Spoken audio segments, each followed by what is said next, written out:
All right. Hello, good evening, and welcome to another episode of Drawing Stuff with Joe Fritz. Now, for this episode, last episode we did Metal Jesus, and to honor his love of bringing in other YouTubers to show off their impressive collections, I decided to surround Metal Jesus with some little creatures and creepy crawlers inspired by some of my favorite YouTubers that he's brought in.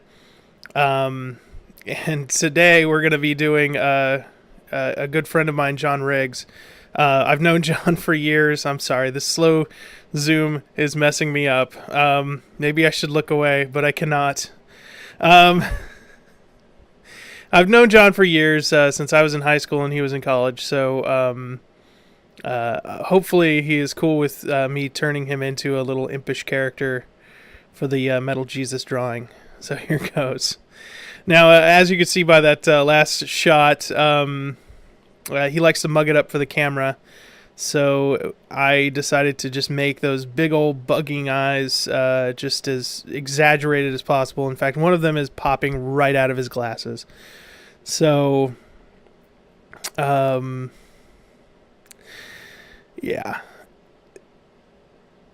When I kind of went back after that Metal Jesus drawing, I went back and actually looked at some Rob Zombie art, and I feel like I should have I probably should have been referencing it when I did that, because now I'm going to be doing this one just straight up looking like artwork that should be on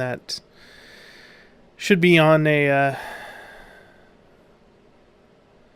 in a White Zombie album, and it turns out really good, and I think if I end up doing more with this drawing other than just doing it for fun and practice, both in drawing and in making YouTube content, I will probably end up redoing Metal Jesus to make it look more in the style of this drawing.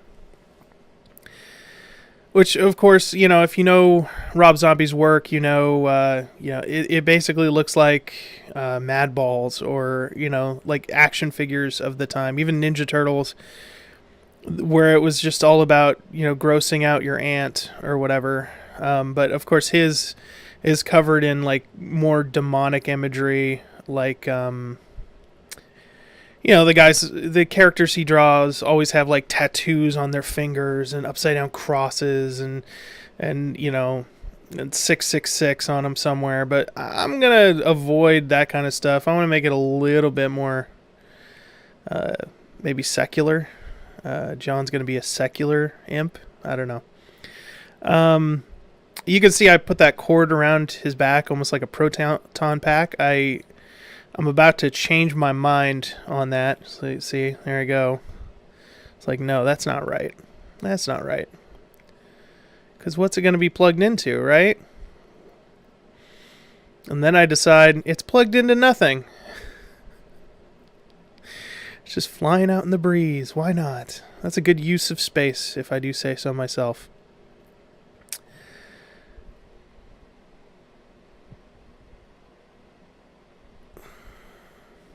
His little what did Jack Black call it? Tenacious D, his whip crack with his whoopee tail. And the beast was done. So yeah, in order to kill time, I just thought I'd take the opportunity to talk about that Devil May Cry, or not Devil May Cry, Devilman Crybaby that came out on Netflix. I feel like that's appropriate. I just finished it, and man, is it good. It kind of goes through the Devilman story in a breakneck pace, which I'd watched some of the OAVs of Devilman. I didn't know the full story. I just knew that he's a guy who can turn into a devil. But yeah, the full story goes into some crazy Evangelion territory. It starts off as just this superhero show about a guy who fights demons and just turns into a full-blown apocalyptic character study. That's pretty impressive. I really liked it though. Aside from it just being a fun show, it's got it's got the stuff that got me into anime when I was a kid, where it's gore and violence and the sex and it's got all of that stuff in it. I don't know what happened to animes like that, if they still exist. I haven't been able to see them. There's usually a little bit of sexiness in every anime, even if it is like implied incest or something. Which, yeah, there is a little bit of that in this, I think. Two characters are probably related, but nothing comes of it. It's just kind of like a weird moment. But yeah, that show's really good. If you like, I don't know, maybe if you don't like the original Devilman, you won't like this one, but I personally thought this was really good. And it has some crazy designs. They get a little bit kind of out there, a little off model with their characters in a way that's actually kind of cool. They don't go too. I mean, they do get crazy. They do get into some like Cartoon Network crazy territories as far as a creature design, but it seems to fit with the pace of the show and just kind of the characters in general. And it's just really good. Like, I don't know how else to describe it. Like, when I got into anime, speaking of John Riggs, I was borrowing fan subs from John Riggs back when I was in high school. So I was borrowing old episodes of Berserk and Ranma 1/2 and stuff like that, and just checking it out. Berserk, such a great anime back in the day. And I don't care what anyone says, that theme song was awesome.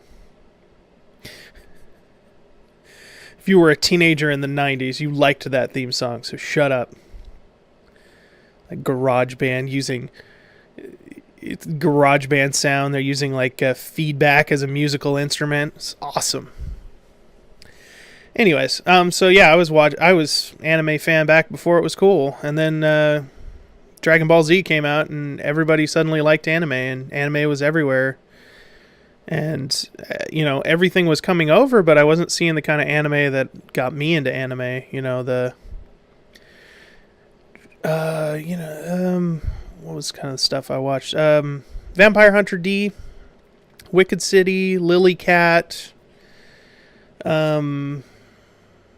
Yeah, those kinds of animes. I did get into Slayers for a while, though. I liked Slayers, but for the most part, I don't like anime series. I think that's probably why I liked this Devilman series so much, is because it had a strong beginning, middle, and end. All of the episodes were contained.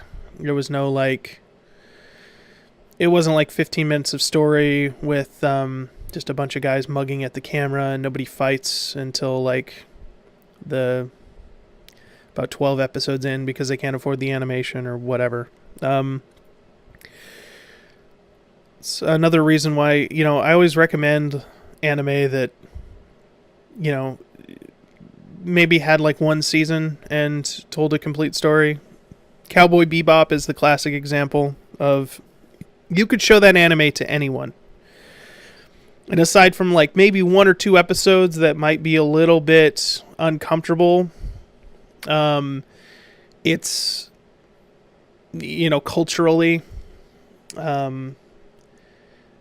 it's just a good show. It's not just a good anime. I think it's a great show in general.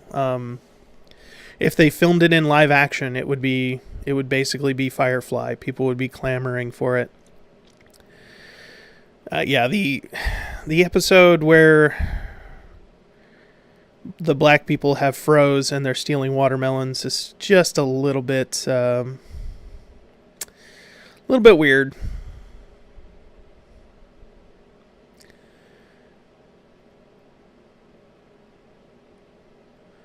A little bit hard to justify.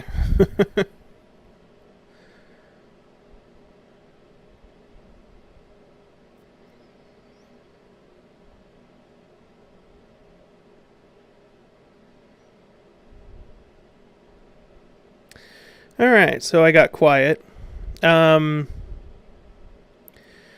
here, I'm adding all of these awesome, like, gory details to this, and that I didn't add to the Metal Jesus drawing, and I really feel bad about that. I'm probably gonna, like I said, I'm gonna redo that at some point. If probably after I finish all these other little side drawings, I'll go back. Oh yeah, and John has a tattoo on his calf of music notes, so I added that in there, because why not?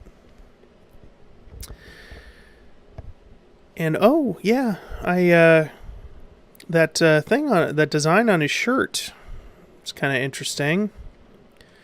That EEPROM board with the where the little connectors on the bottom look like teeth, and the EEPROMs look like eyes, and it's got the crossbones in the background.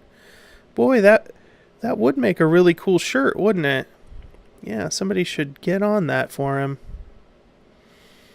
I'll point it out again when it pops up. Yeah, that t-shirt design in the middle. I kind of a little bit of inspired genius there. I zoomed in too far. Yeah, so like I said, anime was a big part of those sorts of like heavy metal inspired, or not inspired, but when I watched heavy metal and I really liked it, and I tried to look and see if there was any other animation out there that treated animation as any other art form, just another storytelling medium. And surprise, surprise, Japan had been doing that for years. So that's kind of why I got into it. And of course, since I liked Sailor Moon and Voltron, I was already kind of used to the big eyes, so I didn't mind it. Of course, nowadays I don't have time to watch like One Piece. If I tried to watch One Piece now, I think if I tried to do like one episode a day for the rest of my life, I probably would be dead before I saw all of it. So I don't think I'll ever catch up on One Piece or any of the I just cannot get into Dragon Ball Z. I'm sorry. It's just not my thing, I guess.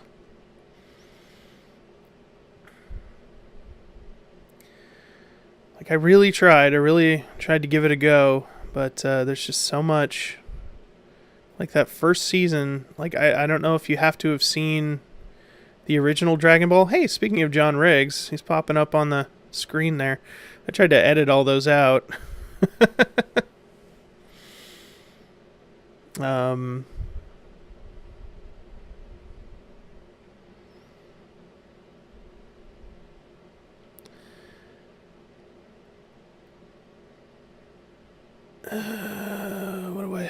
What do I say? I've got like, I guess I could talk about all the trouble I've had making this video.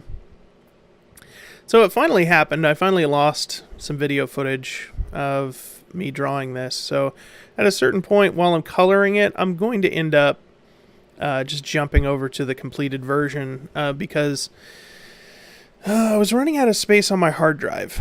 So I hooked up my 1 terabyte Seagate external hard drive, and I told the capture program, hey, send all the files you're making, all the ginormous files that you're making for me over to this nice full hard drive over here. And of course it did not do that, and I have no idea where that file went. Apparently it didn't do anything with it. It may have not even recorded it. I'm not sure. But yeah, it's gone. I can't find it anywhere. So this is all just kind of a learning process for me, I guess. Just do a test recording. Always do a test recording before you do the real recording. Make sure the file's showing up where you're trying to send it. So now I'm saving it to my hard drive, but then I'm sending the ginormous file over to the Seagate manually, which is kind of annoying, but it kind of has to be that way, I guess, because I can't trust the program to do it for me. And there's the cool plug-in. That's a neat detail. I go in a little bit, and before it's over, I end up going in and adding like some tape around part of that cord just for fun. So I tried to record my guidelines in the background there. The easiest way to do that, the way I wasn't doing it, you saw me struggle a little bit there, and then I figured it out. Basically, what you want to do is just go down to the layer that the guidelines are on, because I'm using layers. I do one layer of guidelines, and that ends up being my background. And then I do one layer of the inking, or what I call inking. It's not really ink, it's all digital. And then I go down. When I delete those guidelines, basically all you have to do is select the entire screen and make sure you're on the correct layer and just hit delete, and it will delete everything on that layer. And I don't know why that was so hard for me to figure out. So one of the things I noticed when I was doing a little research on Rob Zombie art was he loves to use primary colors, just straight up colors. He doesn't even seem to own like different shades of color. He just goes for blues and oranges and purples and stuff like that, at least in his older art, at least during the White Zombie days. So in that Beavis and Butthead Do America sequence where they do peyote, that's some tour de force animation and creature design there. That's really good. So I wanted to do the same thing. So I'm in the finished product. There are some shades of color, but for the most part, I am trying to use blue, and this is more of an indigo. Of course, because he's John Blue Riggs, I made his little demon blue. When I first met John, he would dye his hair blue.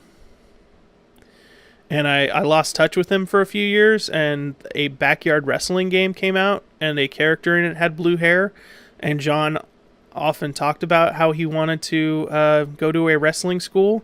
So I thought, oh my god, that son of a bitch finally did it. But he didn't. It was a character called the Blue Meanie. It really, when I got a closer look, looked nothing like John. So I just saw somebody with blue hair and was like, he did it. He finally did it. Okay, and so for the shading, obviously, like I said, I wanted to do like strong, bright colors. So I just found like a darker, a more blue. A bluer blue. Bluer than blue. How much more blue could it be? None bluer. So yeah, I'm just kind of for the wing I did the full color, but I'm doing like 50% when I'm doing shading on the actual stuff. Like I said, the 50% opacity or whatever, and it makes the color behave a lot like a marker.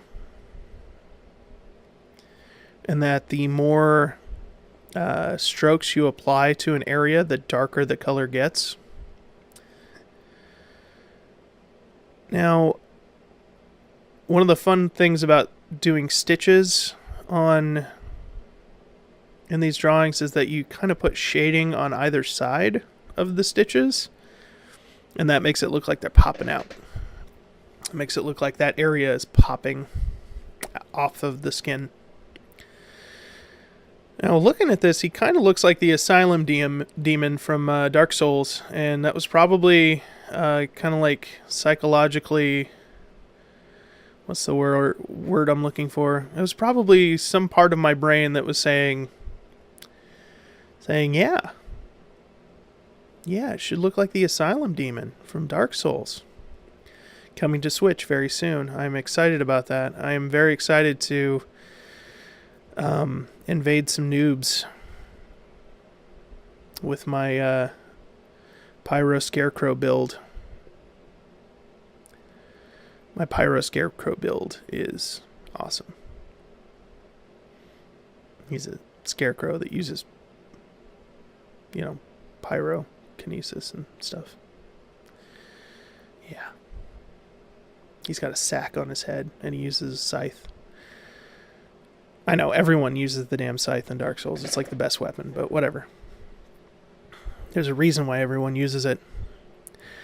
So coming up, it's going to end up fading away or time-lapsing into the finished product. And we can talk about kind of the color choices I used and all of the fun stuff I did. And here we go. Go. Nope. Okay. But yeah, that's at that point, that's when the footage got cut off. So here's something I recorded today to show off the finished product, and you can see that it turned out really good. Like, you could slap that into a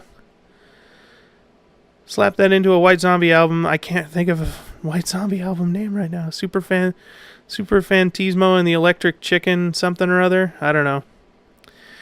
You could slap that in there and no one would even know it wasn't him. Well, I would know.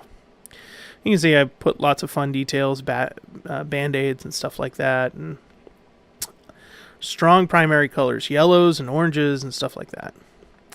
And now we're gonna put this little guy right in here. Woo! Right where he belongs. So next time we're gonna add another little guy in here. Tune in next time to find out who it is. Remember to like, comment, and subscribe. And see you next time.